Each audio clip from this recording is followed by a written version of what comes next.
Mega ఫ్యామిలీలో megastar చిరంజీవితో ఎంతటి అనుబంధాన్ని గౌరవాన్ని చూపిస్తారో మెగా హీరోలు పవన్ కళ్యాణ్తో కూడా అంతే ఆప్యాయతను అనురాగాన్ని చూపిస్తారు.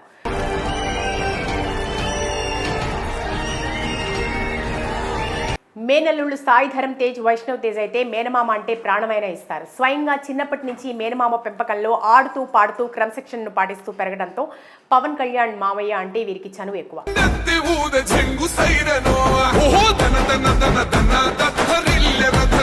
అలాగే మేనల్లులతో పాటు మెగా కుటుంబ వారసులు అబ్బాయిలు రామ్ చరణ్, వరుణ్ తేజ్ కూడా పవన్ బాబాయ్ అంటే అమితంగా ఇష్టపడతారు.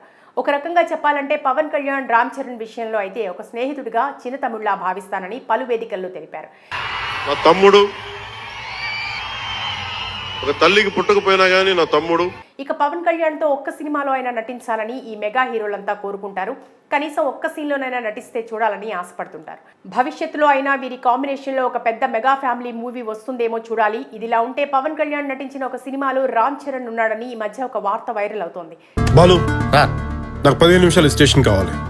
ఇంత సడన్ గా స్టేషన్ కావాలంటే ఇందుకు సంబంధించి దర్శకుడు త్రివిక్రమ్ అత్తారింటికి దారేది సినిమాలో రామ్ చరణ్ ఉన్నాడని ఆసక్తికర విషయం చెప్పారు. అయితే ఈ అత్తారింటికి దారేది చిత్రం 2013వ సంవత్సరంలో సెప్టెంబర్ నెలలో విడుదలకు రెడీగా ఉన్న సమయంలో అనుకోకుండా కొంతమంది వ్యక్తుల చేత పైరసీ కావడం చూసే ఉంటాం. సిద్ధు, ఫ్లైట్ రెడీగా ఉంది సార్. ఫ్లైట్ ఎందుకు? టికెట్లకి డబ్బులు వేస్ట్. ఒకసారిగా ఈ సంఘటన సంచలనం కలిగించింది. వెంటనే ఈ సినిమాను విడుదల చేయగా మొట్టమొదటి సినిమాగా తెలుగులో 100 కోట్ల కలెక్షన్స్ సాధించి పవన్ కళ్యాణ్ స్టామినా ఏంటో బాక్స్ ఆఫీస్ వద్ద చూపించింది. భుజానికి దెబ్బ తగిలిందని కుటుంబాన్ని విలేసేస్తారు, కానీ మీరు మాత్రం డైరెక్ట్ గన్ తలకి పెట్టేయచ్చు. సంగీత దర్శకుడు దేవి శ్రీ ప్రసాద్ అందించిన పాటలు మ్యూజికల్ హిట్ గా నిలిచాయి. హీరోయిన్ సమంత కెరీర్ కి కూడా ఈ సినిమా బాగా ఉపయోగపడింది. ఇక ఈ సినిమాలో రామ్ చరణ్ ఎక్కడున్నాడు, ఏ సన్నివేశంలో కనిపించాడనే విషయానికి వస్తే పవన్ కళ్యాణ్ క్లైమాక్స్ సన్నివేశంలో తన అత్త నదియాతో కుటుంబంతో తన అవసరాన్ని గుర్తు చేస్తూ చాలా ఎమోషనల్ అవుతూ నటిస్తాడు. కరెక్ట్ గా ఇదే సమయంలో నదియా కూడా ఎమోషనల్ అవుతూ పవన్ కళ్యాణ్ తో నాన్నకు ఫోన్ చేయరా గౌతమ్ అంటుంది. ఫోన్ చేయరా గౌతమ్, ఒక్కసారి నాన్నతో మాట్లాడాలని. ఇదే టైంలో వాళ్ళిద్దరి మధ్యలో నుంచి ఒక షాడో కనిపిస్తుంది. ఆ షాడో మరెవరిదో కాదు, గ్లోబల్ స్టార్ రామ్ చరణ్ అని దర్శకుడు త్రివిక్రమ్ ఒక ఇంటర్వ్యూలో భాగంగా తెలిపారు. బాగుండడం అంటే బాగా ఉండడం కాదత్త, నలుగురితో ఉండడం, నవ్వుతూ ఉండడం.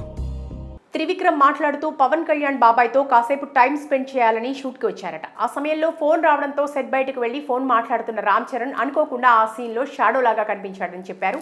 ఇందులో విచిత్రం ఏమీ లేకపోయినా బాబాయ్ పవన్ కళ్యాణ్ చిత్రంలో అబ్బాయి రామ్ చరణ్ అత్తారింటికి దారేదిలో ఒక నీడలాగా కనిపించాడని త్రివిక్రమ్ చెప్పుకొచ్చారు.